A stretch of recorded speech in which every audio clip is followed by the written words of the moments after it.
It is 10 o'clock. Welcome everyone to this first in-person Audit, Finance and Risk Committee for what feels like half a lifetime, but at least 6 months. I'll make a few more comments, but I will hand across to Yayan Timatanga Cranwell to provide a Mihi and Karakia to open us. Kia ora tātou, nei anō te mihi ki a koutou. Tēnei ata, tēnā koe John, hei whakatūwhera nei, te hui nei tēnei ata.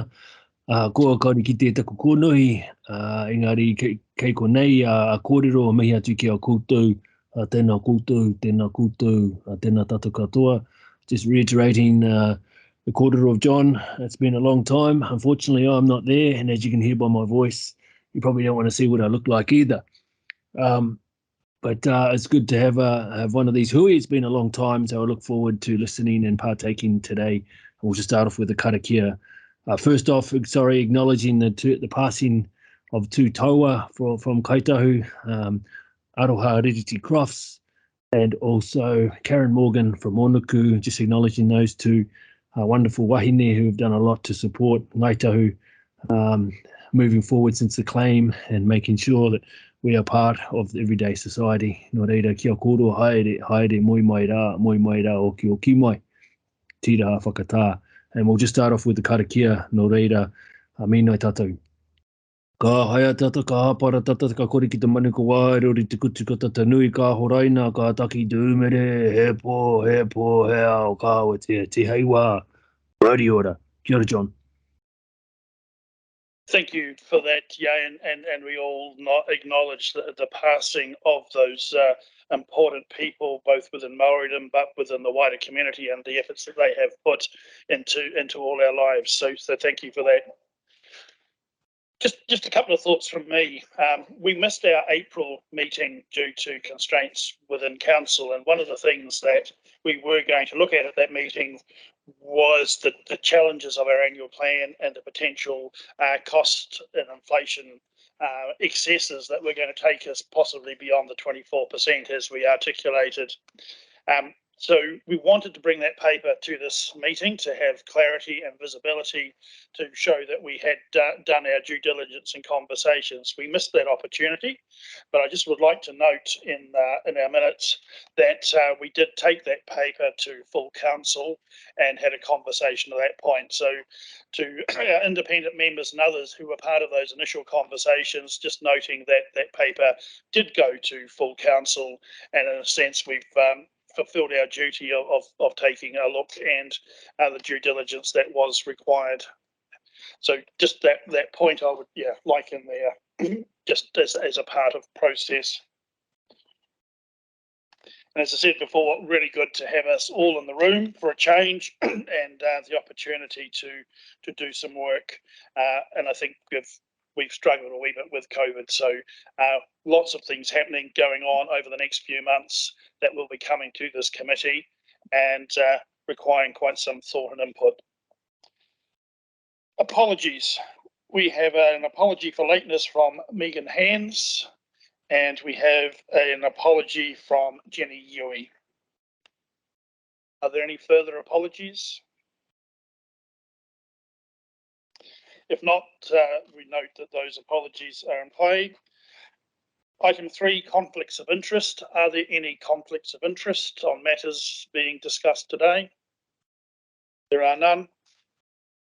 Public forum, deputations and petitions. I'm advised that there have been no requests. Item 5, extraordinary and urgent business. I am not aware of any. Do any members have any business they wish to address? No. Item 6, notices of motion. Are there any notices of motion? I'm not aware of any. You? I will be proposing some as we go. Just a few amendments to the resolution. But not a notice of motion. Thank you. We move then to item 7, the minutes, the unconfirmed minutes of the council of the meeting 26th of April 2022.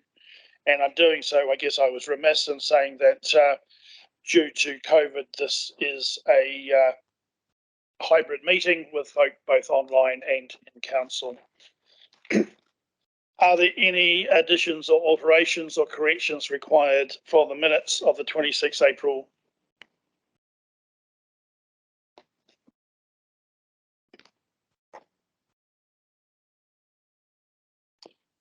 Hang on a minute. Wrong bloody run sheet. Do we have another run sheet of the correct? Thank you. I'll take all that back. First part was all correct. Okay, council meeting. Unconfirmed minutes of the Audit and Finance and Risk Committee, 24th of March. That's better because we didn't have an April meeting. Are there any alterations or corrections required? If not, could I have someone then please move and second? Councillor Mackay, Councillor Mackenzie, moved and seconded. All those in favour, please say aye. Against? And those online, yes, raise your hands or speak up. I am watching the screen. I'm sure the April meeting will be quite right. Thank you. Item number 8, report items. So we move to 8.1, Audit, Finance and Risk Committee resolutions. Would you like to speak to this, Giles? Very briefly, Chair. Committee will 17. Committee will recall that on previous meetings we had introduced an outstanding actions reports to keep track of decisions of this committee. We've now updated that and amended it to the outstanding resolutions in common with all committees and full council across ECan. So this is a replacement for that report, which will just keep track through the governance team of all the resolutions made and making sure that they are addressed or that the committee are updated on the progress with them. Are there any questions as to this report? If there are none, could I have someone please move and second that the committee notes the status of previous resolutions provided in the status of Audit, Finance and Risk Committee Resolutions Report May 2022. Nicole Marshall, Graham Naylor. All those in favour, please say aye or raise your hands. Against? There are none. Nicole Marshall moved. Graham Naylor second. It is passed. 8.2, outstanding actions from internal audits and external review. Giles. Thank you, Chair. Just again, this is the standing item ensuring that open actions from previous internal audits and other external reviews received by this committee continue to be tracked. Just to highlight again that we have currently an internal audit underway looking at previous internal audits to make sure that we establish a baseline going forward. We anticipate being able to bring that internal audit report to the next meeting of the committee, which will then allow us to more completely populate this report and establish a baseline and draw a line in terms of a forward process to ensure that we're capturing those actions that management has agreed, supported by this committee, and ensure that there's appropriate visibility and completion and information provided on an ongoing basis. But happy to answer any questions. This obviously relates to those internal audits and reviews that are considered in the public part of the meeting. Graham McLean. A note under the Maritime New Zealand MOS audit report in November 21, when that was received, I had noted that it looked at one vessel, and I had asked that consideration about the applicability of the findings to other vessels, and I believe it was agreed that we would request that the team looks at the findings and the applicability over the other vessels that the council is responsible for, and I don't see that on the list. You're absolutely right, Graham. Apologies for that. You did mention it at the previous meeting. No excuses, but an explanation is John Gamba we are in the process of putting in place the appropriate system to ensure that alerts go out to people to provide updates on these and to ensure that we're updating based on feedback from the committee. So we'll make sure that that's included for the next meeting through the Harbour Master's office. Are there any further questions? If not, could I have someone then please move and second that we receive these updates as is articulated on the screen above us? Moved by Graham Flynn, seconded Councillor Mackay. All those in favour, please say aye. Against? That's carried.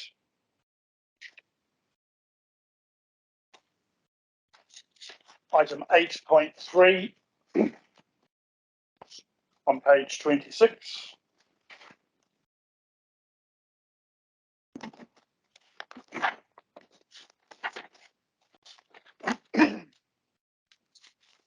COVID-19 recovery project. Who is speaking to this? Nick should be. Nick.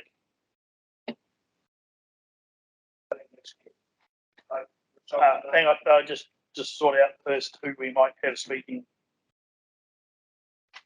Nick should be on. He was invited. I'm happy to give a brief update. This is the standing monthly report on the COVID recovery projects. As you'll see from the dashboard, broadly tracking well. There are a few areas of minor concern, but this is the standard report and monthly information that's provided. But obviously, we're happy to take any feedback or comments and ensure that Nick addresses them going forward. And apologies that he appears to be absent. Councillor Mackenzie.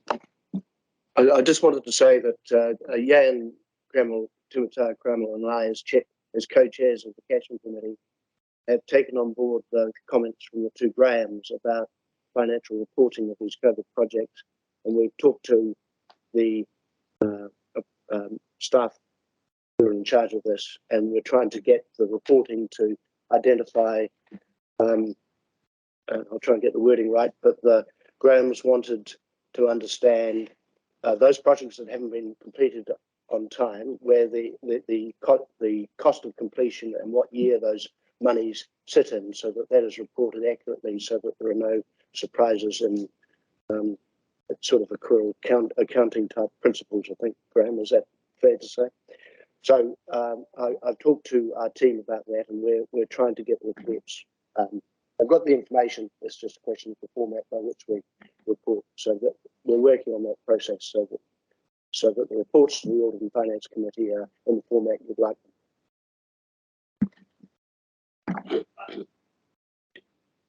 Through you, Chair. Thank you very much. I just wanted to highlight that these COVID projects do have a higher level of scrutiny on them through central government and NB, which are noted here. And I think the key issue, as Councillor Mackenzie notes, is the alignment of that reporting and the clarity of it. And that is what we will come back to you on. Yes, thank you, Councillor Mackenzie, for that discussion. It is a case of looking at the project as a whole, as opposed to the artificial construct that's put up upon us of points of balance dates, and understanding how the project as a whole is going and whether therefore there are any accounting and reporting implications. And I've had a discussion with the Director of Corporate Services on this, and that is a project that they've got very much at the front of their mind. Yeah, just to respond to that and confirm that Brian and I and the executive team are looking at how we identify with council those key projects and programs, and are actually looking at the whole of life costs rather than the artificial focus on individual financial years, which is clearly important. But as equally important is the whole of life cost, and whether the program or the project over the life of it is going to A, achieve the outcomes, but B, invest the money that has been given to us. And that's obviously particularly important with ones that have received central government additional funding with that additional level of scrutiny, but it also equally applies to those projects that are funded directly by the ratepayer of Canterbury, who we need to be accountable to as well. Thank you. Are there any further questions on this report? Councillor Edge. Thanks, Chair. I've got a few questions. Page 27, wallaby control. There was some discussion that we were waiting in terms of the expenditure of this item on a decision by the Department of Conservation to use night shooting facilities. Does anybody know where we're at with that? We can certainly get Nick to make sure that we provide an update outside the committee. So apologies. The other item just below that, flood protection, Ashley Rakahuri River. On the commentary box, it suggests that this project is 200,000 over budget, and that the budget overrun, if I'm reading it properly, is due to adverse weather conditions and work activities taking longer to complete, and that the work's being taken on a time and materials basis. I just wondered, I suppose, the blowout in terms of the contractual arrangement of those contracts, and weather conditions in rivers are always a bit of an unknown, but it seems a lot of money, a lot of money in terms of those two issues. I'm wondering if we could, just an explanation really of how that extra funding was looked at, approved, and what how was that weather related issue handled. Again, that needs to provide a response. I think it links to the point that Graham's made more broadly about understanding whole of life costs and the program overall. But we'll certainly respond to that. Related to that, then on page 29, there's an item there which suggests contract deliverable issues not agreed with the funding agency. Against that item, Ashley Rakahuri, it says nil. Are our funding agencies aware of the cost overrun on that project, and who pays for that cost overrun if the other external agency isn't aware of that?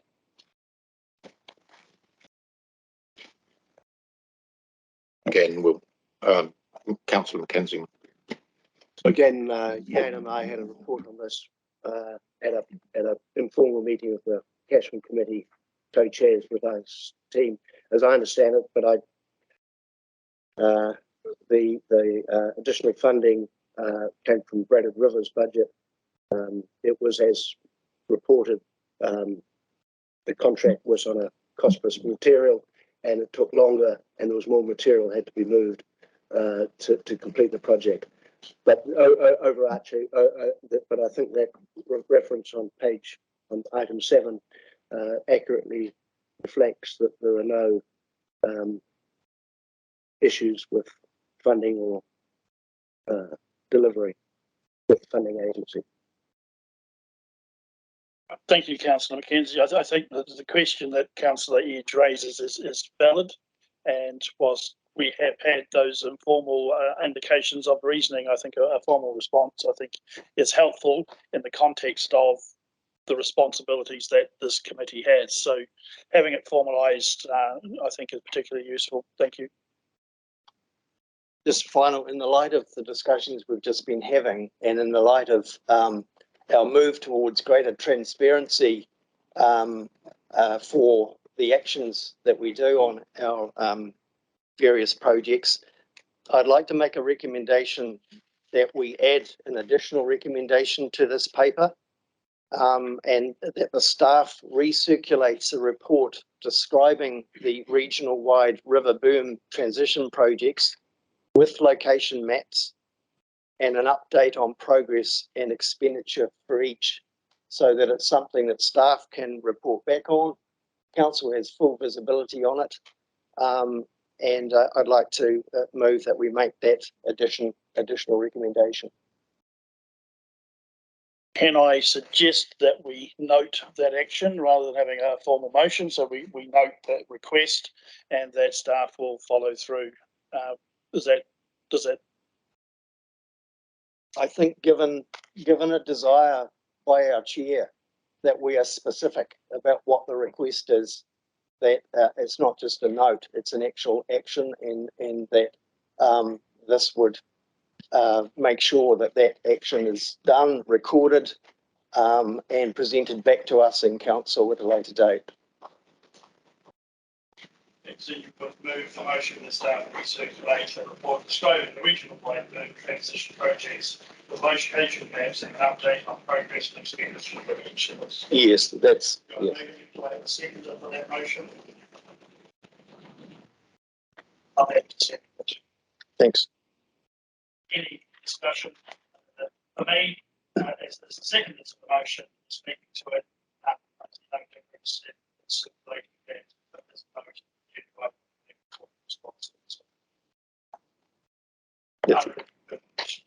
But just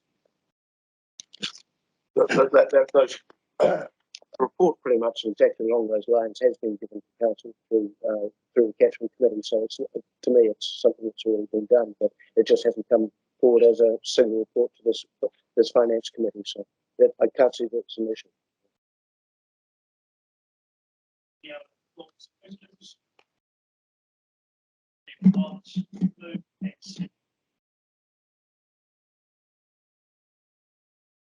Sorry, excuse me. Can I just ask what the buttons are used? Because we can't hear. It is moved and seconded. All those in favour, please say aye. Against?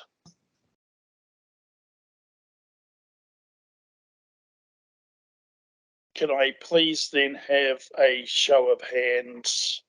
Everyone was quiet. So those in affirmation raise their hands. And one online, is that correct? Yeah. Yep. 3, and those opposed, raise their hands. 1, 2, 3. No one online.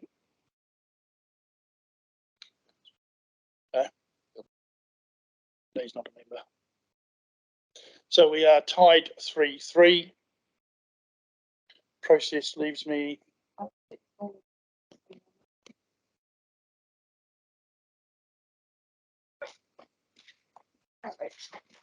We'll just check our standing orders. Drama. High drama orders. Can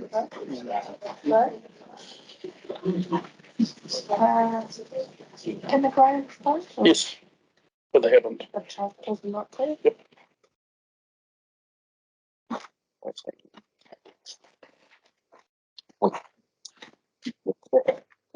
a shit out, I think. That's A 2 minutes each way. I'm just trying to decide whether the council vote. Oh, does not. Does not. And so it would fail if there's not a clear majority. That's what I thought, but I was wanted the clarity.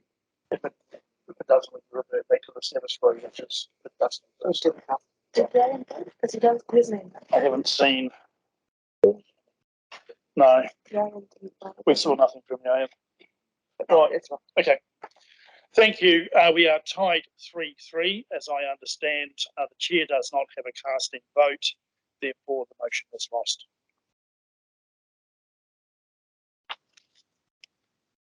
Are there any further questions then on this report? Yes, I would still like us to recirculate the report in due time when we're available. Thank you.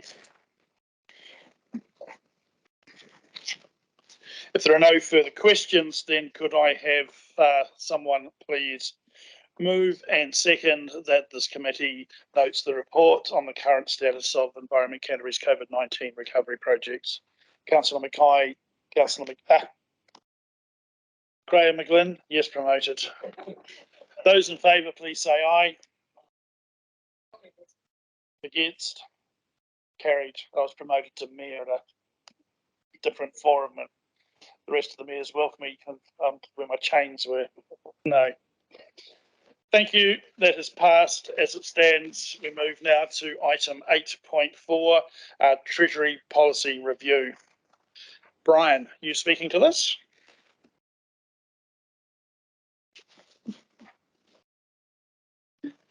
The Treasury policy review was conducted on the request of this committee in line with the annual plan for this year.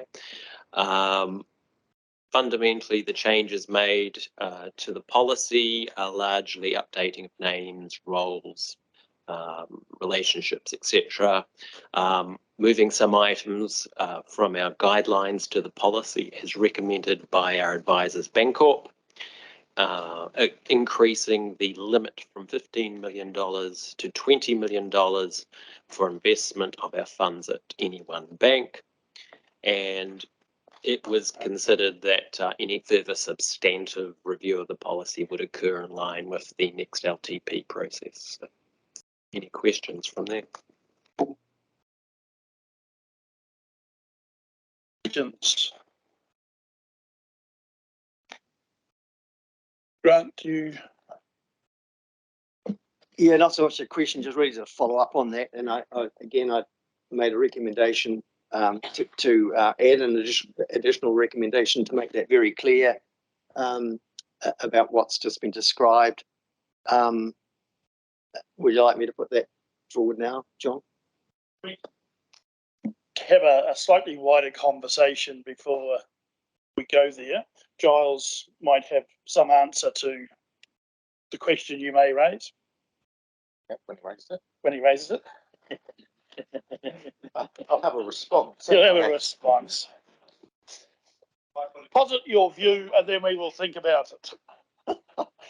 Okay. It's kind of a questionable, yeah, just following up on that, I'm just really wondering if we had an additional recommendation, and what I'm suggesting is that request that staff prepare a briefing paper for council to discuss and consider further review and amendments, as we've just heard, to the Treasury and liability management policy before the end of August, to help inform the 2023-2033 long-term plan. So the matters of those broader issues about Treasury policy, giving some thought of them before this term ends, to pick up on things that this council has been talking about. So that's number 2. Yeah, just number 2. So I'm just suggesting that we could just add that as an action item, and then that gets recorded, as I say, for transparency reasons. I'm acutely aware, I think staff are acutely aware of the conversations that have taken place around this table, particularly over the last couple of days, around the interest in exploring other opportunities around borrowing and how we finance the activity, or how council finances the activities in a sustainable and ongoing manner. At a previous session, council agreed or asked staff to reinvigorate or re-establish the investment working group that reports and is part of this committee's functioning.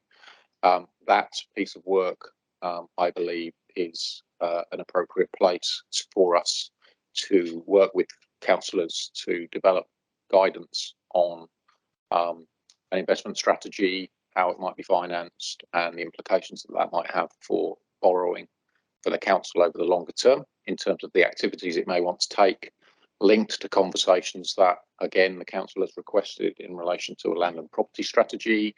For example, as we talked about before, the land around this building, about what we might do with that, how we might fund that, how we might generate assets or create assets that generate income, but also contribute more directly to achieving the outcomes that council is looking to achieve. So quite a broad ranging remit for that working group.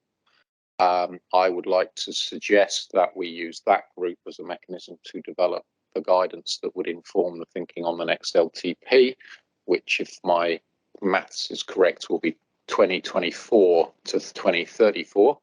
I know how much everybody enjoys the LTP process, so maybe more than happy to bring it forward a year, Grant, if you want. But I think that to use that working group as somewhere to develop that guidance over a slightly longer time frame than the one suggested is probably would be my advice to this committee, so that we have a full range of options and considerations. The bringing a paper back to August would be a challenge for us in terms of being able to provide the range of options and completely informed advice that I think would allow council to have a rounded conversation on where the revenue and financing and investment and treasury policies could go in the future.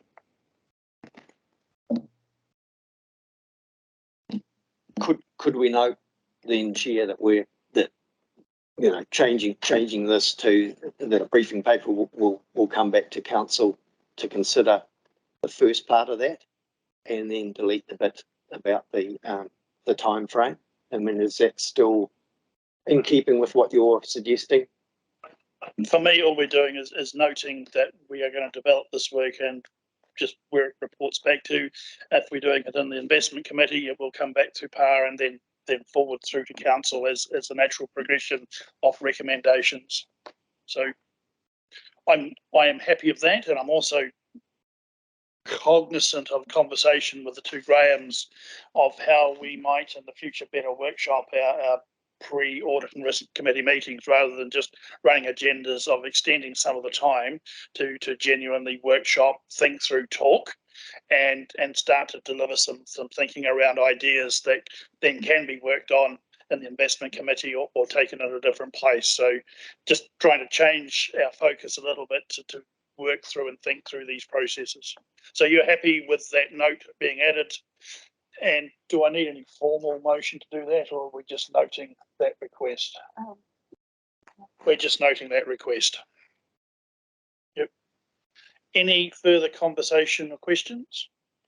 Graham McGlynn? Process-wise, is that withdrawn? No, we're still doing the request. So we're noting the request. The overall review of the Treasury policies and the documents provided have been done with the advice of Bancorp.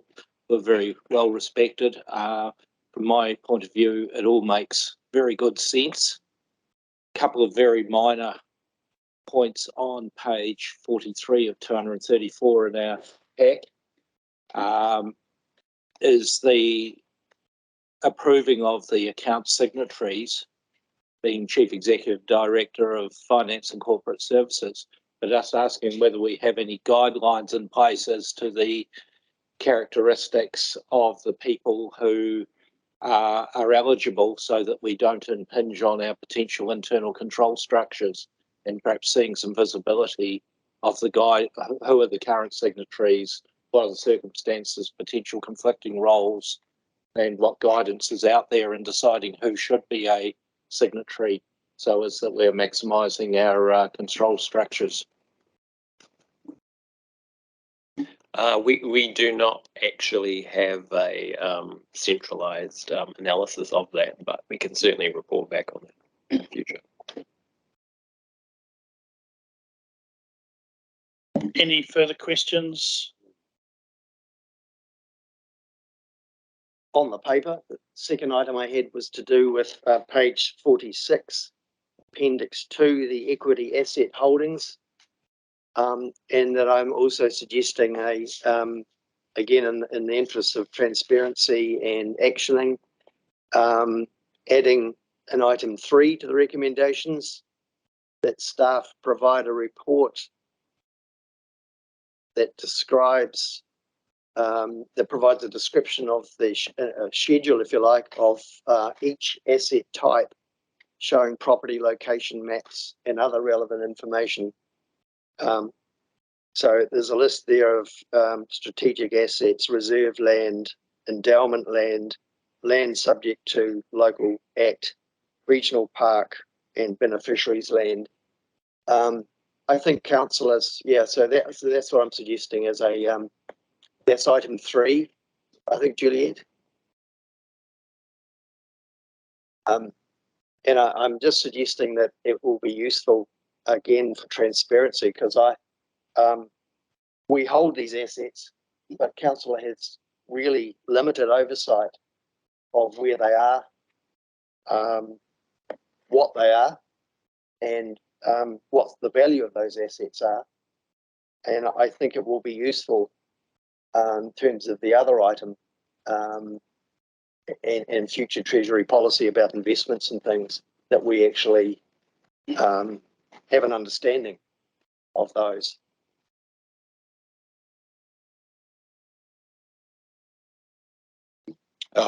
Just to respond to that, councillor, we are, as has been indicated before, undertaking work on ensuring that our asset register is complete and up to date, and that will form part of that work. Also, the request links very clearly to the work that's been requested and will be coming in the form of a briefing, I think on the 9th of June, in relation to a land and property strategy, which clearly will be based on the land and property that we already own as a council as a starting point, linked to the conversations that council has been having over the last few weeks and months around its role in flood protection, income generation, etc.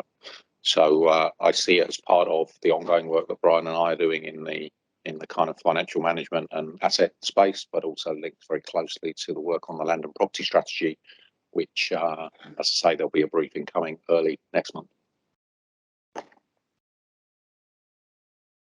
Thanks, Giles. I'm wondering if it would be useful then, in the Transport and Urban Development Committee, we have a schedule of program work being undertaken under that portfolio. It might be useful for the finance section to actually do something similar, to highlight what you've got in mind to be done, and how, and being able to track that. I suppose that's really what I'm seeking, is some visibility, so that now I know that you've got this thing in your process.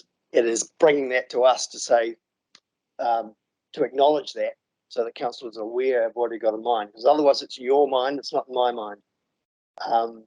And so that would be really good if you could maybe give some thought to how that's conveyed to council. Thank you for that, Councillor Edge, and it's a thing that's also in my mind around, I guess, these more informal notes of, so we have an action list that fall out of audit, we have an action list of motions that have been put, some informal list of those requests that just sit there as an aide memoir to the questions that have been raised, that we're going, yep, we will do that, would I think be useful. So I guess that's an extension of those actions, and I think it would be useful and would save us a considerable amount of time. Yeah, I think that's an extremely sensible suggestion, Grant. You will be aware from previous conversations that John and I are working on a forward work programme for this committee in terms of the annual cycle, so that there's visibility about what's coming when. And I think that would be very helpfully supplemented with areas and programmes of work that the organisation is undertaking that are directly relevant to this committee, including things like the land and property strategy, the asset register, etc., etc. So my question then becomes, do we need what we have on the board, or do we just need a note in the minutes that we've had a conversation around description of schedules, asset registers, forward work programs, or do we want something more formal? I think just noting that staff will consider developing a forward program for further discussion, something like that. And I just say that we'll do more than consider. We will prepare, and that we will. And as with the recommendations report, we introduced the report knowing it wasn't complete. We've got the internal audit review that will allow us to give us a baseline. Again, we will produce an initial programme. I will tell you now, it will not be complete. There will be other stuff in my head and Brian's head and Stephanie's head that we will need to add, but over time, it will give this committee and also staff greater visibility and focus about the areas of work that we need to progress, and then we maybe have conversations about how we prioritise some of those work given the limited resources of the organisation. Councillor McKenzie. Just a question really, because I can understand the need for better accountability or whatever the word is, transparency. Thank you. But I guess I'm a little bit concerned as to the direction that might take the council in terms of councillors' interference, if you like, with some of our investment policies. Because as I understand it, politics should, some of these decisions should be based on commercial drivers, and we haven't got our investment committee is sort of in a bench and talking about resurrecting it or giving it some new legs, which is good. But I am concerned if greater reporting and greater influence from council on some of our investments where that may lead. And I think perhaps something we need to think about as a council is to how we safeguard how we manage our assets and investments, but to divorce it from the politics around the council table to a degree. I'll just have a first go to the first part of the question. Within civil defence later in the day, we're chairing that one. As a group, we had significant conversations with both the minister and the ministry, and an action plan fell out of that of what we would discuss on an ongoing basis. None of those actions have flowed through. I suspect not for the want of us wanting to have those conversations, but I have and will request at that meeting that we just have an action list of going, these were the actions that we agreed to take part of informally, just so that we know that those conversations are potentially still live to remind us so that they don't get lost. So I'm comfortable with us having those kind of action lists and forward planning lists that then give some comfort, give us the opportunity at this committee or an investment committee to seek clarification and the like. But I'll leave it there. I just think the more we know and are informed, the better we are. And ultimately, I think it saves time and leaves us in a better place to make decisions at the end of the day without diving into the weeds. Yeah, I think it's a good observation and something we need to bear in mind. I mean, I agree with the chair that having a management action list is a useful, so avoids us the committee having to make formal resolutions for everything. But I also recognise that giving visibility about the areas of work that we as an organisation will be undertaking on your behalf to support council, which without going into the detail about, so. We've talked about having a multi-year capital programme. I think it's important that that's recognised that we're developing that so that actually there's a record and it can be tracked, that we're looking at a land and property strategy, so that we're actually just talking in the round rather than in the specific about any particular piece of or any particular investment. But it just allows council to take some comfort and some assurance that there are a number of things that maybe are in train and that we will progress over time. As we talked about before, some of these things will take some time to put in place. And so therefore, we won't be delivering it in August or in September or in October. And even when we do deliver it, these things need to be continue to be monitored and updated and improved and used. When we do develop a multi-year capital programme, that obviously has to have an associated funding strategy associated with it. It won't be static. It's a point in time and will need to be updated on a periodic basis to make sure it A, reflects the financial position of the council, and A+, reflects the aspirations of the council and the direction it wants to go in. Thank you for that, Giles. Our secretary is happy with the notes she has taken on this conversation. Yes. And just as the reference to those conversations, so there is a record, so you're happy. Thank you. Are there A recording. for the sake, we're not doing formal motions, so I just want to ensure that when we are noting and recommending that is noted in the minutes, so there is that record, so it's that balance between the formality but noting what we want to achieve. And I am getting the nod of approval from secretary, so I'm happy that sits there. Thank you. Are there any further questions or clarifications on this paper? If not, then could I please have someone move and second? Oh, Councillor. No, did you have a question, Phil? It was just a further comment, if I may, John. Yes. Just simply to reaffirm. Sorry, I'm getting feedback. Just to affirm the comments yourself have made and Councillor Edge and staff have supported around the sense developing a work plan is just a sensible approach to doing our business, as well as assisting transparency. So I think at the time when committees, including this committee, are in transition and development, it is a thoroughly good approach, and I just want to tautoko it. Thank you. Thank you, Phil. Do I have a mover and a seconder? Councillor Edge, Graham McGlynn. All those in favour, please say aye. Against? Motion is passed. We now move to item 8.5, Audit New Zealand Audit Plan 2022. Ebon, welcome.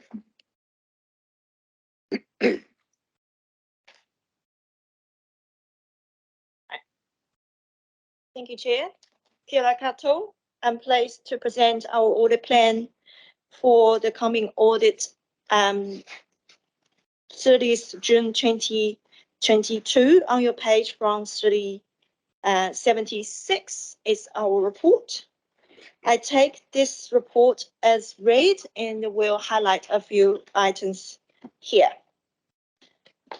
On your page 78, we have set out 4 focus areas, being water data 2020 due to prior year issue, variation of forest assets in fair value assessment, and revaluation of council's land and buildings and infrastructure assets due to significant assumptions and judgments involved, and the construction costs are increasingly significant at the moment. The last one is the presumed risk from the auditing standard management override of control.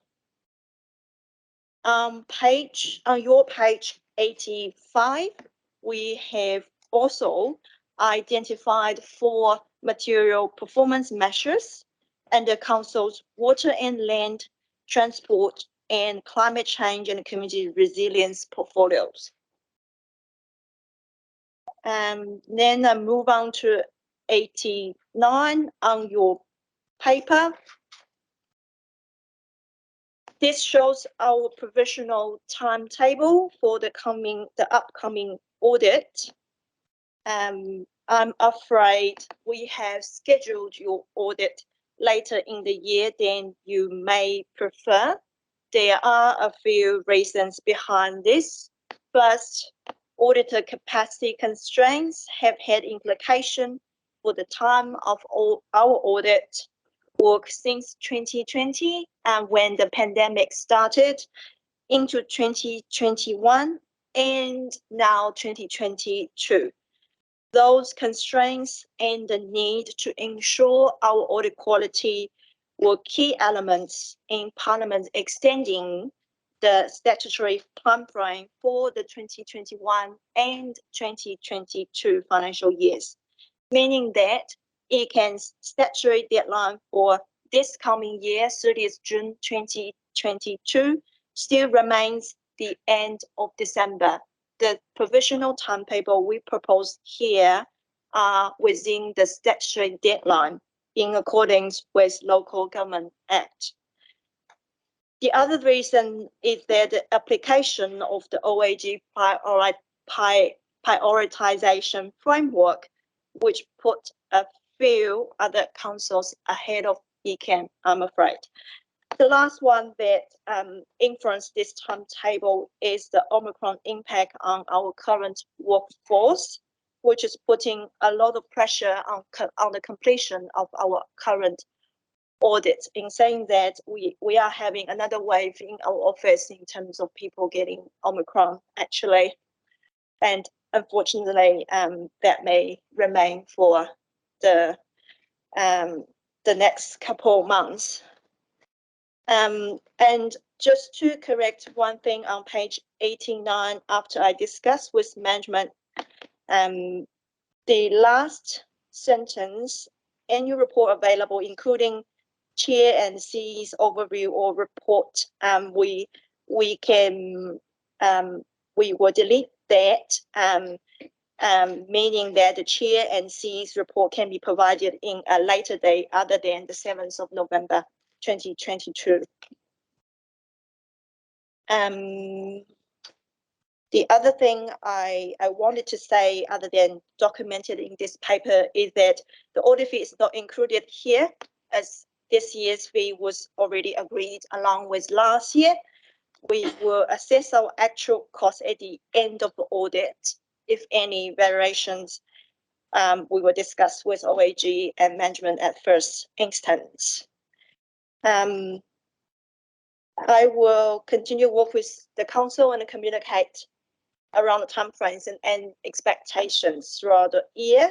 I'm happy to elaborate further on the management if I have a cover fully and you have any questions here. Thank you, Chair. I understand the OAG were doing an exercise to shed a number of engagements that was going to improve the performance of the office under COVID conditions. My looking at this timetable would suggest there's been no improvement. So has that exercise been a failure?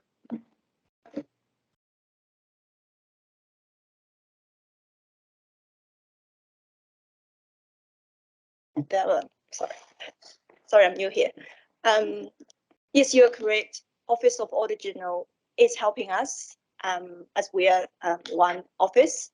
They have provided external staff second to Audit New Zealand office, in particular in Wellington. As I said before, there is a OAG prioritization framework in place, and they are being putting on higher sequency engagement at the moment to fill the gaps that they have. I'm afraid to say we are down in the list compared to some other engagement due to the OAG prioritization framework. So we haven't really been given additional resource to be able to move the timetable forward as you may prefer. A supplementary question. Now with the borders open, Audit New Zealand taking any steps to try and recruit overseas to fill their obvious staff shortages? Certainly, we have been trying to recruit people from all over the world since the pandemic began, and also we apply for the exemption for them to come earlier than the border open. We are getting a number of staff from overseas, especially South Africa, UK, and Australia, that will help us to supplement our shortage of the staff at the moment. But I guess the reason why I cannot really move this time frame forward being two reasons. One is that these staff from overseas are not really plug-in ready. If you know what I mean, we need a training process. We are not a big four firm that we share the same methodology across the world. So there will be a lead time for us to get them up to speed. And secondly, what I want is we keep the congeniality of the team as much as possible. So at the moment, the resource board what we have for ECan has a number of high performance staff, and also the staff used to be on ECan before, so they have the knowledge that we value on. Especially, we have a brand new finance team in ECan, so I think it will be really, really important we have the previous knowledge from the previous audit. And also saying that I am the first year as appointed auditor for ECan, so I think the support from previous staff is really important to me. Thank you.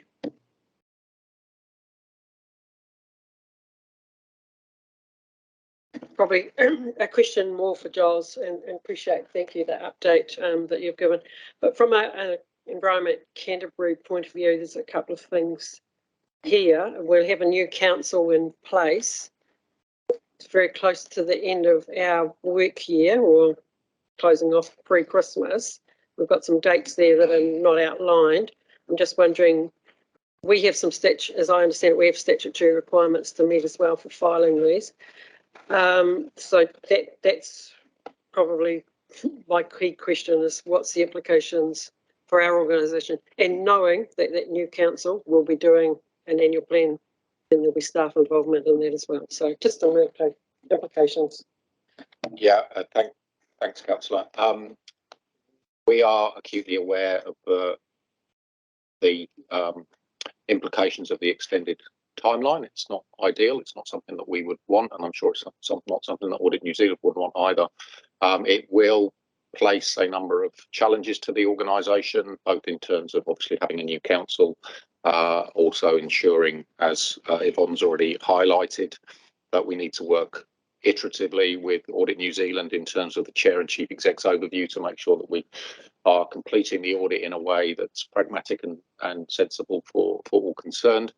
But we're also acutely aware that the pressure it will put on the finance team in particular at what is a challenging time of the year already, with a new council and with no doubt a new annual plan starting to be developed. What we're trying to do is to make sure that we're working really closely with Audit New Zealand so that we understand their requirements and they understand our limitations in terms of capacity. And we are meeting with them at the moment on a monthly basis, pre-audit committee, to talk about the agenda for this committee, to see whether Audit New Zealand are attending, because we'd like them to attend more meetings than maybe they have done in the past. And I think Yvonne is supportive of that, but also to ensure that we're addressing audit issues early. We don't have an answer. We are where we are. The other thing just to highlight, which is not directly relevant to this committee, but is relevant to the finance team in particular, is we also provide extensive support for the audit of the Chatham Islands, which will be being completed at the same time. And for just to jog people's memories, the Chatham Islands was not actually audited last year, so they will be doing 2 years worth of audit this year, which again will place additional pressure on Brian and his team. Again, we're having open dialogue with Audit New Zealand to make sure that we manage it in a way that allows them to discharge their statutory duties, that this committee and council get the assurance that they would like from the audit process, but that we complete it as efficiently and effectively as possible. And let's all hope that we return to a more normal cycle of work next year. Thank you, through you, Chair. I also just wanted to attend to Councillor Mackay's question in terms of election 2022 with the induction process, which Catherine McMillan is the lead on. I've certainly escalated the significance of the induction of the chair, deputy chair, and then the chair of audit, finance and risk, so that we have that wrapped around. And certainly when Yvonne came recently and we had the joint meeting around this was raised. And then my last comment on this is we raised this 18 months ago that this would happen. And despite everyone's best efforts, it is unfolding. And I continue to have a concern around the way that audit is expected of local government and the way that risk and prioritization is done. And I have put that on record at the most senior level, including with Minister Mahuta. Stephanie. Councillor Hands. Just following on from that, I guess my question is around what ability do we have, or are we planning on having in terms of crossover with, obviously, with our independent members, given the situation? Now, there's a possibility that none of the councillors are returned after the elections, so Graham and Graham might be the only ones who are at the table who are still there. So is there an ability to have the independent members involved in that process, or is that planned? the independent members have a role within this committee with equal rights. We also have conversations with them or them with us at a more of a senior governance level and at a management level. So those conversations are being expanded and continued to provide advice. So yes, Bon. May I just to add that? So it is not uncommon for this happen. And I mean, the election will be on the 8th of October. A number of, as far as I know now, a number of councils will be adopting their annual report later than that date. So we do have a good practice in place to help that situation, to smooth the process. The first one is I am happy to describe the audit work on significant issues and the balances to the new councillors. It can be done in a special meeting or a workshop type of thing. I'm happy to do that. And also I am required to provide the audit report for the council to adopt along with the annual report. So therefore the annual report at that basis is based on a truthfulness and fairness of the information. Also, as Chair just said, it is a good practice that the councillors can request management to provide representations that at least mirror the representation council signed to me. So that gives the new councillors a level of comfort over the work has been done in relation to the annual report.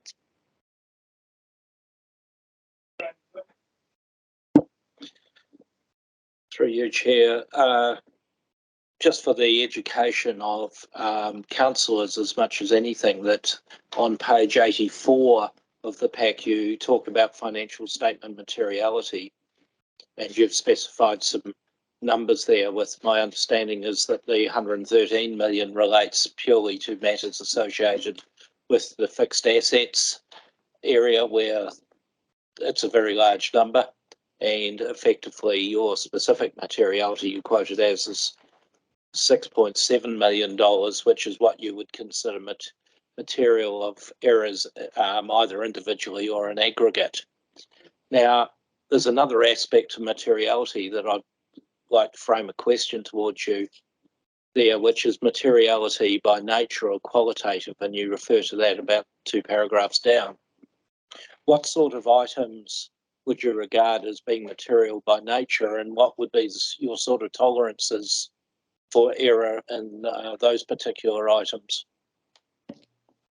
Yeah, these areas are specified to disclosure related to related parties, or that we have a specific percentage that putting through our audit work as a threshold.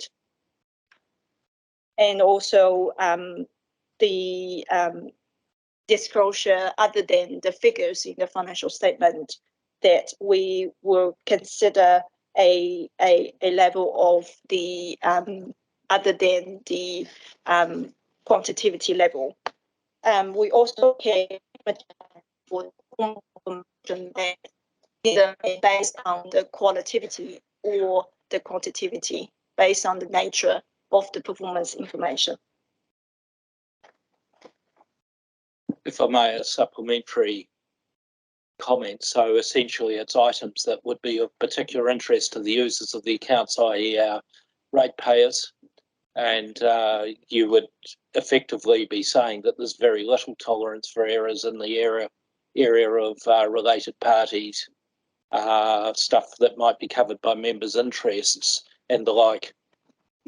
Yes, that's correct. I may not have listed all the related parties is definitely a key area, and also sensitivity expenditure is also another focus area on that aspect.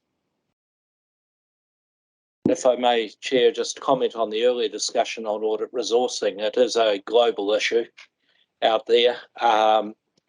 It sounds like you're able to get some level of resource from offshore potentially. I'm doing work with another offshore Auditor General, and they actually have a requirement that all their staff are actually citizens of the country. So that's placed them in an even worse position effectively than it sounds like you're in place. That requirement sounds very ridiculous to me, but luckily we are not in this position. I feel fortunate that we are in a better position than the other offshore or the general office. Thank you.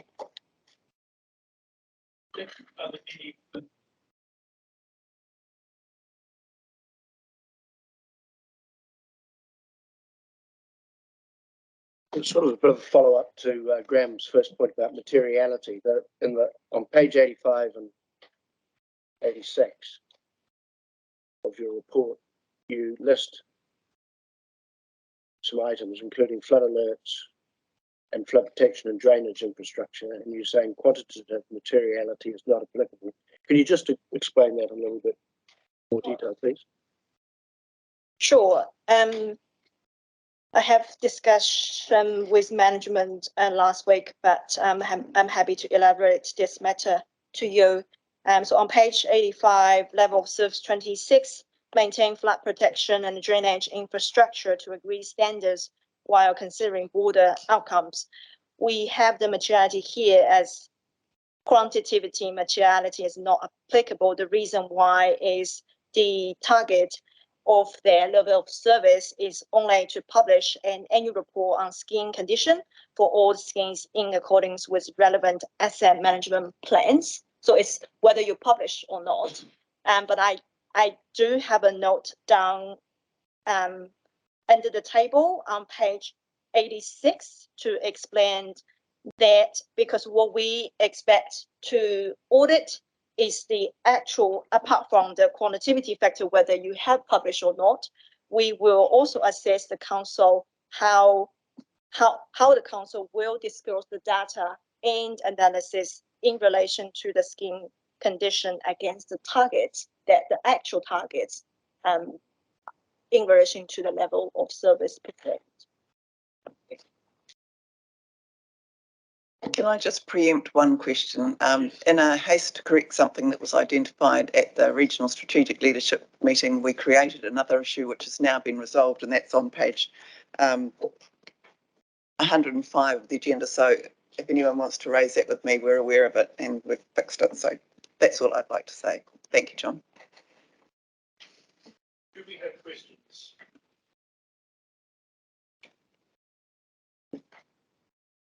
I'll put the mic on. Do we have questions? No, we don't. In a, I guess, an informal conversation, we're aware that we are doubling up this report going to council committee and coming here, but we genuinely believe that we cannot just look at finance in a narrow view, in a silo, and that we need to be able to understand some of the service levels and what is achieved and not achieved in the totality. So we are comfortable that it goes somewhere else where it probably should, but it leaves us in this committee the opportunity to assess in an objective manner both the income, the expenditure, the money side, the finances, and the levels of service and outcomes, so that we can just sit there and go, that doesn't seem to add up in an objective space. So, Glenn. Suggest wearing a risk lens, the risk and finance lens over the top of this would be potentially useful to have a report that takes the identified risks that are in here, potential financial implications, and captures that and gives an update using that lens as opposed to the lens that is applied in this. And so taking some of the things like maintaining flood protection has moved from green to orange to red, LOS 26, I think it is, if I'm reading, and where there's risks identified, page 121, of high criticalities, what the strategic management of those high criticalities are, so that we're looking at this report through a risk and finance lens as opposed to the portfolio lens, which has been considered elsewhere. Thank you. I think you've articulated it much better than I was attempting to. So having the that report that sits in the background, which obviously we can read and think, but just having an analysis of the risk and finance that sits on the covering page would, I think, be helpful given the role of this committee. Councillor Edge. Yeah, I agree with that. I think it would be a good idea. I mean, it's all kind of leading to more transparency about what our levels of service are delivering for us. What's the expenditure on the various items, and as Graham says, that the risk, highlighting those. So we've got a bit of a picture of costs and benefits that are taking place, the delivery aspects and the financial aspects as well. So yeah, that sounds like a good idea if staff could in the future maybe add to this report in the way it's described when it comes to this committee, perhaps. Any further questions or thoughts? Any further questions or thoughts? I think that is a really good idea, and it takes the onus away from that report to the risks that we are more concerned with and about. So thank you for that. Councillor Mackay. Yeah, look, I support that. I mean, this is a duplication that has been already in front of another committee, which is probably the appropriate committee. So it wouldn't need to be this plus overview from my perspective, but I agree that the risk lens, and I do know that within our other committees, we have been asking for some financial data with respect to the projects as well. So we just need to be careful that we don't finish up with the same stuff in a whole lot of places. So I'm sure I'm getting some getting some nods, so that's good. So we're aware of the question, and we're also aware of the challenge. Thank you. If there are no further questions, then the notes sit on the screen for 8.6. Can I have someone please move that we note these issues 1 and 2, and second? Graham McGlynn moved, seconded. Councillor Mackenzie. All those in favour, please say aye. Against? Carried. Thank you for that. We now move to item 8.7, borrowing and interest averaging approach. And Brian is back to the table. Thank you, Chair. This short paper is really just realigning the way we calculate interest across programs and projects within the organisation. Currently, we have tended to identify specific interest rates and borrowings with particular projects. This has made it quite cumbersome to administer, and it prevents us from really managing the cash flow basket aspects of our borrowings. So this paper really proposes that we utilise an averaging across interest rates within the debt portfolio. That way we are particularly able to manage our debt levels according to our current cash levels, and it simplifies that process. In terms of the question has been asked previously whether that actually helps or hinders some projects. I think using the basket approach over time will be relatively neutral. We have very low interest rates on our debt to start with, and obviously there will be swings and slides. In some years interest rates will be rising and some will be falling, so the basket will change according to that, and in some years your particular projects will win or lose, but overall over a long period of time average out. And yes, by using the cash flow basket method, essentially a number of projects will win by us not having to borrow the whole amount immediately. So we'll actually be able to reduce the interest impost by following this method. Thank you, Brian. And we had some conversation about this at our workshop yesterday. The question that I've got, I haven't quite got answered yet. If we were to purchase an asset on behalf of a catchment group, and that was $4 million, a payback of 5 years, and we could today fix over 5 years so that group knew that they were borrowing at X and their interest rate over time amortized was Y. How do we, in that situation, we're doing cost recovery from a targeted group, how do we work that without the certainty of, I guess, a fixed base if their interest rate floats around or potentially increases as the cycle is at the moment? I think the answer to that is that we tend to fund we would tend to fund as a bulk for the organisation and average out. So in some years you would achieve a win and in other years a loss. This follows a pattern very similar to our fixed hedging. Essentially, we don't fix every piece of borrowing, even though the rates are particularly good in that year, because it has to comply with our Treasury policy and the kinds of percentages we're operating. So we take very much an overall basket view of these.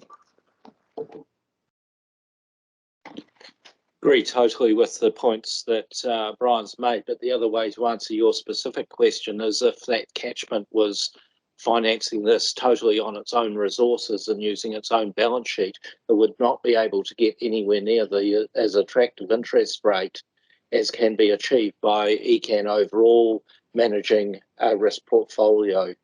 So therefore, over the life of the asset, the averaging will still be less, even if a particular piece of borrowing we manage because of the Treasury policy to sneak in at a lower rate to keep within our bands. The opposite could easily also apply. But if the catchment was borrowing on its own rights, on its own legs, it would never be able to get rates anywhere near what we're achieving. Just to add to that, I agree with everything that Brian and Graham said, but I think we also need to recognise that any project that council undertakes always has a degree of uncertainty to it in terms of the cost of that project anyway. So we're not certain in terms of how much things are actually going to cost. That balanced with obviously the materiality level of interest in terms of the overall cost of the project in terms of how much that impacts on it, and the upside and downside depending on which way interest rates are going at a particular time, means that no approach is perfect, but actually on balance we are one organisation. We have an increasingly complex arrangement of borrowing. We try to manage that in the most efficient and effective way, mixing fixed and variable rates over time from a portfolio perspective. That lends itself much, directs us to actually having a weighted cost of borrowing as a much more sensible and efficient approach going forward to recognise the complexity of the business. Thank you. You've answered my question. I understood in a global sense of the business, and I'm happy with the answer I've given. Any further questions? Yeah, I think that's a good explanation. I mean, I had thought it might have been useful to provide us with a wee bit more information about an example, but I think the explanation that has just been given, we don't need that. So I'm just wondering for council, when this report goes to council, that would it be useful to have a wee bit more of a description about the benefits that you're suggesting? And I think as Graham suggested, saying that if it just might be useful.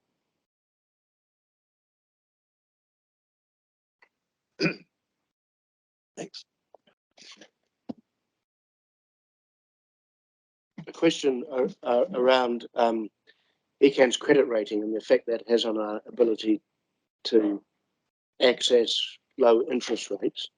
And I certainly understand that we have a very strong balance sheet in terms of ability to borrow. But in light of some of the discussions we've had as a council over the last few days, which some might argue was suggesting irresponsible borrowing.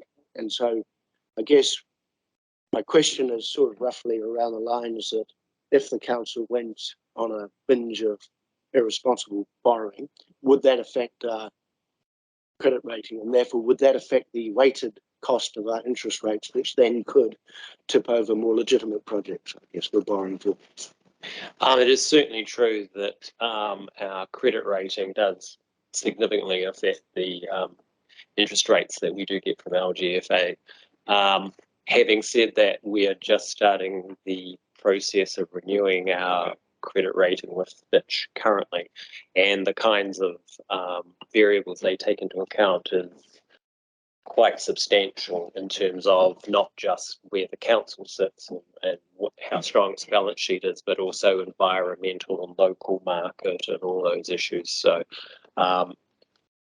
within that mix, yes, if the council went completely crazy with debt, yes, that would certainly impact at some point. But looking at our multiplier of 2.8 times our revenue as our upper level, we are so far below that it would be some substantial time before we got anywhere near that. I'm going to add to what Brian said. You may recall that I think towards the end of 2021 there was a question raised about the cost benefit of paying for the credit rating assessment. I think Graham did a very quick paper calculation and showed that the reduction in the rate that we get by having that rating undertaken more than pays for itself, shall we say, in terms of our reduction in interest costs. Right. I think the notion that council would be borrowing irresponsibly is just not something that we even need to consider. We have a financial team and staff who give us absolutely great advice. We have responsibilities under the Local Government Act to consider as well. And we have our community to think about. So I think it would be an incredibly unlikely that any irresponsible borrowing would take place. I accept that in the previous statements as an example of what could happen, not might happen. So I think we've had the answer that both our credit limits and ability to borrow, it would have to be extremely excessive before it started to impact on the rates that we have. So we've had a good answer to the question as it was put. So I accept that. Councillor Hands. Yeah, just a question around this in terms of obviously comparability of projects. If you're using a weighted average there, is this an approach that other councils use as well? Given the nature of councillors making political decisions about programs to fund or not fund, and the impact in terms of cost, or is this fairly standard across local government? This tends to be a corporate approach in terms of having a basket of debt and applying a range of projects, and it may well be using some of that debt in the working capital sense. We may change from one project to another, and this gives us the flexibility to do so. No. Sorry, just to add to what Brian said, if you recall the deliberations conversations over the last couple of days, there were a couple of areas where we talked about borrowing. There was no reference to the interest rate that will be associated with that, but the decision was still made to borrow, and that's, I think, what we're trying to reflect is the investment decision rather than the financing decision. We have a number of other parameters that we take into account to manage at an ECan level. Thank you. Councillor Southworth. Thank you. I'm just wondering if we could have a bit more information about those different factors that go into the mix in terms of understanding our credit, our credit rating and the risks there. I know you mentioned the environment, for example, and given that the Auditor General keeps flagging the importance of taking climate change into consideration in our decisions, and also there's the biodiversity related financial risk as well as climate related financial risk, which is something that the global banking system, I think, is looking at more and more. I'm not sure that it's necessarily just a political greeny issue here. It's actually really embedded in financial discussions at a very high level now. So could we just have a bit more information about that rather than it just being seen as a political thing? It's actually a really legitimate financial risk discussion, and it would be helpful to have something that's, avoids the political here, puts the facts on the table. It'd be great to have that information. Thank you.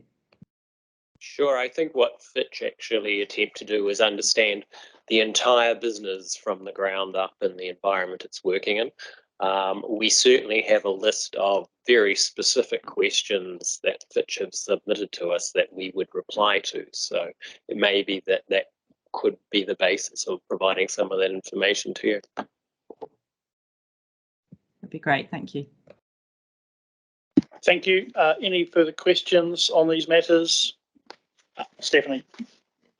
Thank you, through you, Chair. I just thought I'd just elaborate a little bit on the last credit rating that we went through. It was in the midst of lockdown, and so very often contextual questions are raised, and the stability of Aotearoa New Zealand's government was one of those things.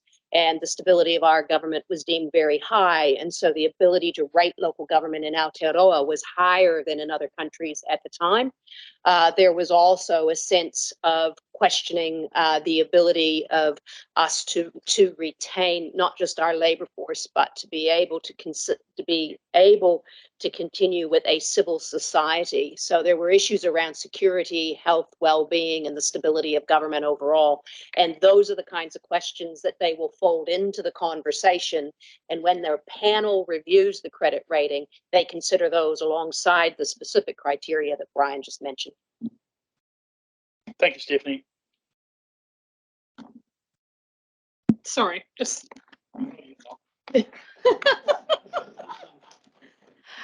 with respect to that, and obviously it's possible that we should probably have this conversation another time, but given the significant upheaval that's happening with reform of local government and the likes, and you know, obviously it's different context for territorial authorities versus regional councils at the moment. Is that something that's likely to weigh into that conversation when they're looking at credit ratings? I think you're referring to Three Waters and things like that, are you?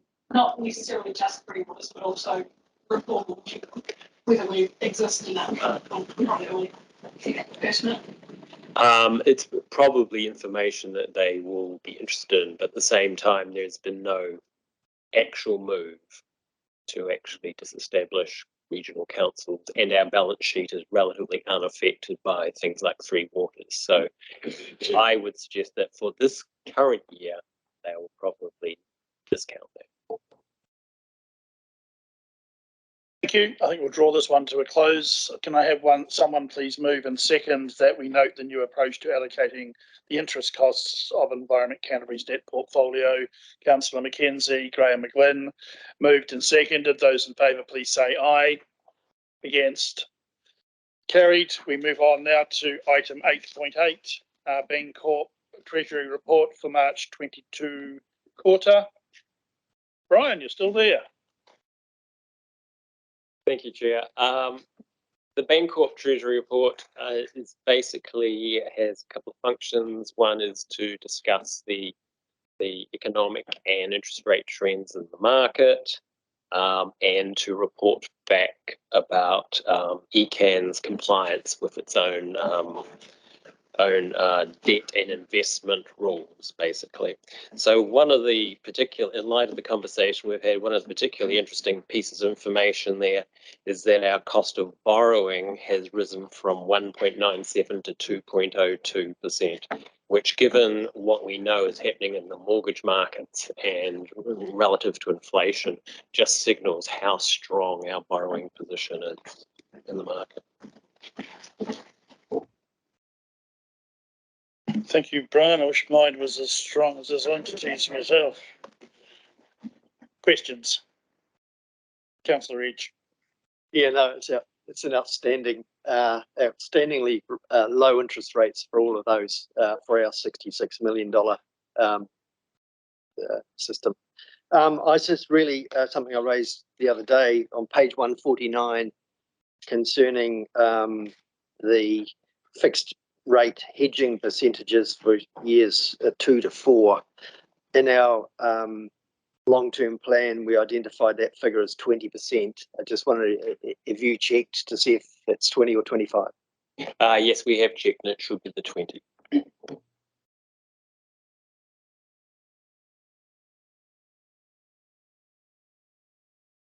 Any further questions?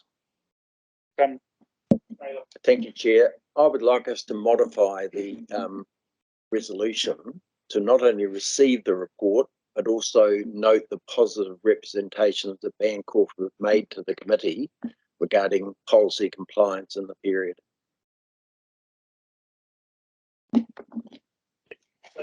Slowly.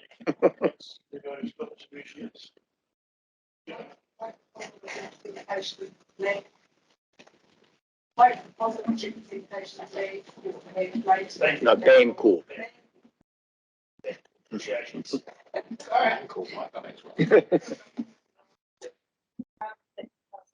Regarding policy compliance over the period.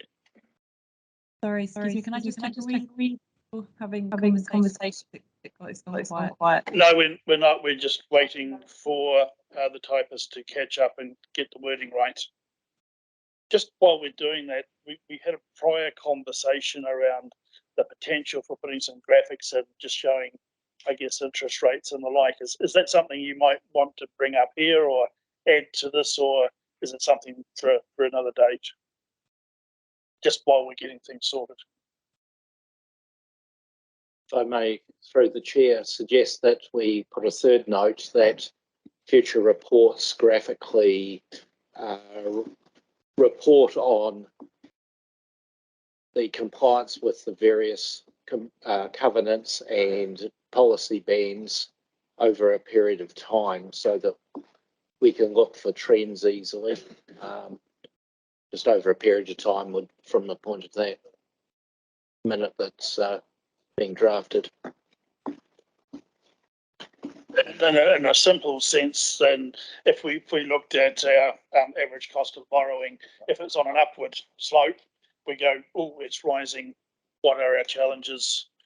If we just look at a number, at times we go, that's the number, but the context. So yes, I don't think we need the totality in there, but we know what we're looking for.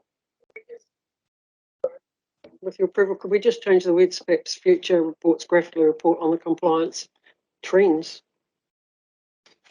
rather than over the period of time? I think they're two different. Well, we're looking for trends, aren't we? We're looking whether they go up or down, or We just changed. I think it's by regarding policy compliance trends.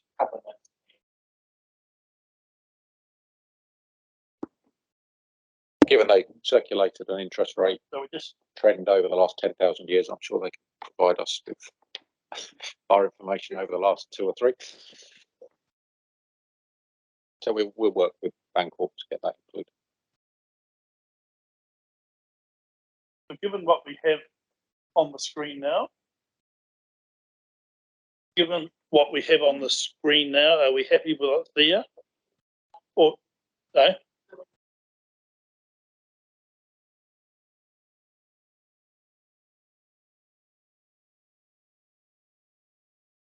Yep.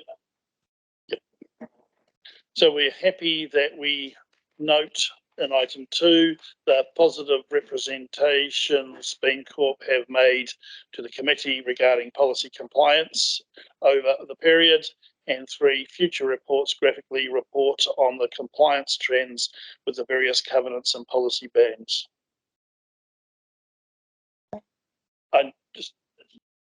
Do you need a verb in the third one that the committee requests that future reports graphically report, or something like that? We do finance here, we do numbers, so we'll take your advice on the English language.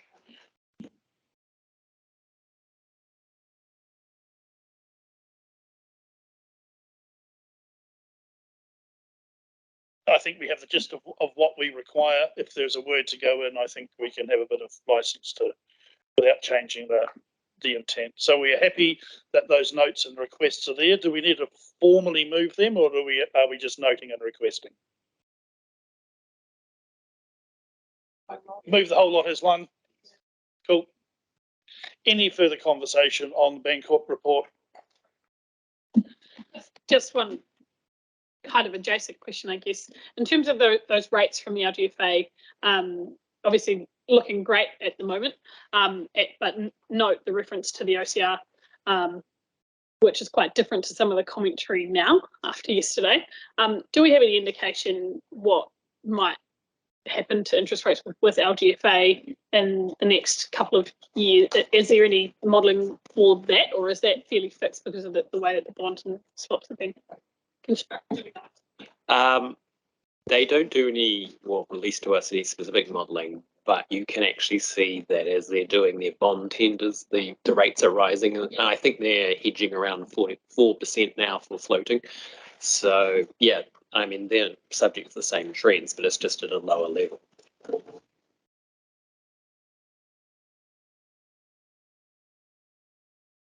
Thank you.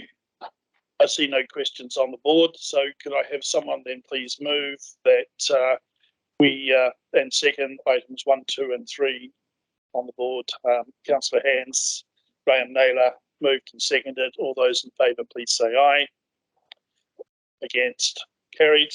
We move now to item 8.9, Civic Finance Services Limited Annual Report, a very large report. That says a lot. Yes, very briefly, this is the old Civic Insurance Company, now no longer in the insurance business apart from running out their book, and they are actually running a superannuation scheme called for KiwiSaver, I think it is. So we have a very small ownership in it of $147,000, I think it is. So it's more for information for the committee rather than actual. Thank you, Brian. This is a conversation that we should have on an annual basis. We note it is there. We have no influence on what it is and can't really unwind it, and it sits. So unless there are any specific questions, I might ask if we... Councillor Clearwater. Oh, thank you, John. Note your point where this comes up here. I just really not sure of the advantage for our council to be still continue as a member of this. Could someone explain why we do? I think predominantly it's a historical ownership, and to actually divest ourselves of the shares is quite difficult because it's a very small pool of share owners. Yes, I thank you. I also just sort of a question I had too was in terms of how well it is run. I see one of the directors that have attended less than half the meetings, but the cost he drew one of the highest salaries. I just wonder about how well this organisation is run, really. Really, it's quite opaque to us how the organisation is run. We have very little interaction with the organisation.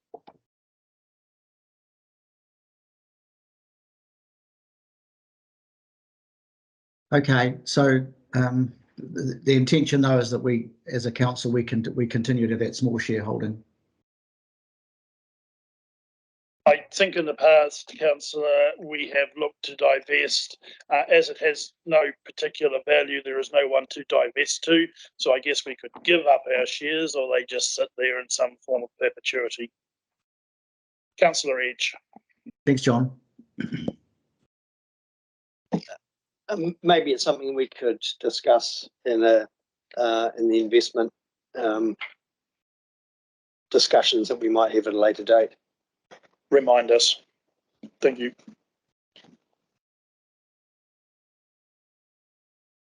No further questions. Can I have someone please move that we receive the Civic Finance Services Limited Annual Report for the year ending 31st December 2021. Thank you, Councillor Mackay. I'm going to use Councillor Mackenzie, who's scratching his ear because his hand was up. All those in favour, please say aye. Against? Carried. We move now to item 8.10, Office of Audit General Draft Annual Plan 22-23. So this is the draft OAG annual plan, as distinct from Audit New Zealand's annual audit plan, which was requested feedback and comment from the council. We have provided some draft feedback identifying 3 issues that we believe should be drawn to the Auditor General's attention It's here for agreement. Deadline for feedback is tomorrow. There is a letter prepared that would go out in the chair of AFRC's name if supported by this committee. And just to add to that, Councillor Edge has requested that we add an item D in regard to the challenges of carbon zero, with just a sentence or two of commentary around that within the covering letter. And my suggestion is, I'm agnostic, I have no problem with that. If he could have a conversation with staff, they could facilitate that and put it out if there are no objections to this committee. In my mind, it's a working document. All we are doing is providing advice or some advice to the Office of the Auditor General as to what they might like to look like on a global view across New Zealand. And if we've read the briefing papers that have come with it, carbon zero is one of those challenges that sits in there, along with infrastructure, climate change, that nexus of how they might look at it, and the challenges that all entities within local government have of working through those processes. We've talked about personal safety to ourselves, our staff and others in a changing and challenging world. And just to remind myself, what was the other one? And the whole economic inflation, difficult labour market, and the challenges that will bring to, as we've articulated around the annual plan of staffing to do audits and our own internal staffing. So Giles and the team have had a look through all the questions, pulled out the things that are significantly, I guess, relevant to us as a regional council on the challenges, and it is our suggestion to the audit office that they are things that they might like to look at. So, Councillor McKenzie. In referencing carbon zero, are we specifically referring to the regional councils, or are we talking about New Zealand's? Because it seems to me that it's significantly different. There is, in the document itself, there is a reference to carbon zero and where that is going within New Zealand, and then our responses as a regional or TA or the like. And so the audit office has asked for guidance. Is that something they should be looking at? And we're just adding it to say, yep, have a look at it. So we're talking climate change, we're talking infrastructure, we're doing a whole bunch of things. It's just a question that they may or may not take up, but it's not referenced specifically to us. Or can I just suggest that we include a reference to carbon zero in paragraph 1? And I think there was also a comment yesterday that we talked about New Zealand Aotearoa, rather than just Aotearoa. So we'll make sure those two changes, people are comfortable, and then we'll. On the agony of this discussion, but I just wonder whether, in fact, carbon zero is the right term to refer to, rather than our response to climate change or greenhouse gas, or whatever it is. Climate change rather than carbon zero. I'll just answer that, and that is specifically within the discussion document that has been provided to us. So we've Councillor Edge has identified that. I'm happy. I'll let him talk to it. I don't want to prolong it, but it is an item that sits within the discussion document as an option for discussion. Thanks, Chair. Yes, I just identified a couple of items that we might want to elaborate a bit more in the letter, to just get some feedback from, or give some feedback to the Auditor General. One of them is to do with this climate change issue, and that's on page 202. And really just to identify the work that we're doing to address the effects of climate change and carbon zero. We've got public transport, which we have just yesterday adopted a whole lot of initiatives to reduce our emissions. Biodiversity in terms of gobbling up carbon, and also the work that we do in terms of community engagement and collaboration on those climate change initiatives to carbon zero. So that was something I just think that would be good for staff to maybe think about, how we could add those sort of things in as a reference, I suppose, to the Auditor General, that we are actioning some of those things and they're top of mind. The other thing that was suggesting that we obviously have that item A in terms of infrastructure, but I just wondered if some thought could be given to do we some of the work that we're doing collaboratively with our neighbours in terms of the Greater Christchurch Partnership, the Urban Growth Partnership, collaboration with district councils, Ngāi Waka Kotahi and the government to address future urban growth, transport and housing. And they were issues that are picked up on that page 215. So they're pretty important. And it would be good, I think, for the Auditor General to know that there are some bigger picture things that we're doing that might be useful for them to comment on too. And I've highlighted a couple of other things there too. But I mean, it's just a way of showing that we're doing a lot. And there are a lot of things in the pipeline, and it's really kind of saying to them that we're taking notice of the government.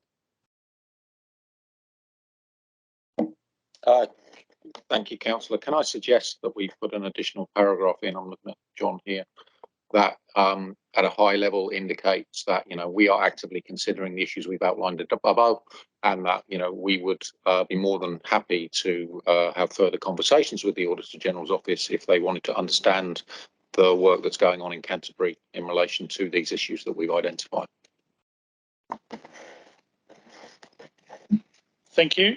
I think that resolves, and it being a working document, I think all we've done is just made a few amendments to it, so I don't think we need any more if we're all in agreement with that. That said, if we are happy that staff can and will just make those amendments before I put my signature to it, could I have someone please move and second that we approve this feedback? Items 1 and 2. Councillor Edge, seconded by Councillor Hands. All those in favour, please say aye. Against? Carried. Thank you for that. Useful. We are now at good. Given the requirement for a break, because we're approaching 2 hours, I suggest we have 5 or 10 minutes back at 12. We'll make it 10 minutes, won't we? And we'll move to public excluded. Hey? Has to be 10 minutes. Does it? I make my own. I'm the chair and I can make my own rules. And I said we'll do 10 minutes. We're back at 12, okay? And move into public excluded. Thank you. For 23rd of June, 2022. There being no further business, could I ask Councillor Marshall to give a closing Karakia? Yayan has had to slip away. He has the lurg and can only concentrate for so long. He says coughing. Inahia ki te uru tapu nui o tāne. Kia wātia, kia māma, te nākau, te tinana, te wairua I te ara takata. Koia rā e rongo, whakairia ake ki runga, kia tēnā, Hoie, humie, I'll try that again. Homie, huie, tai, kie. We now move to just a private session with John, Yvonne,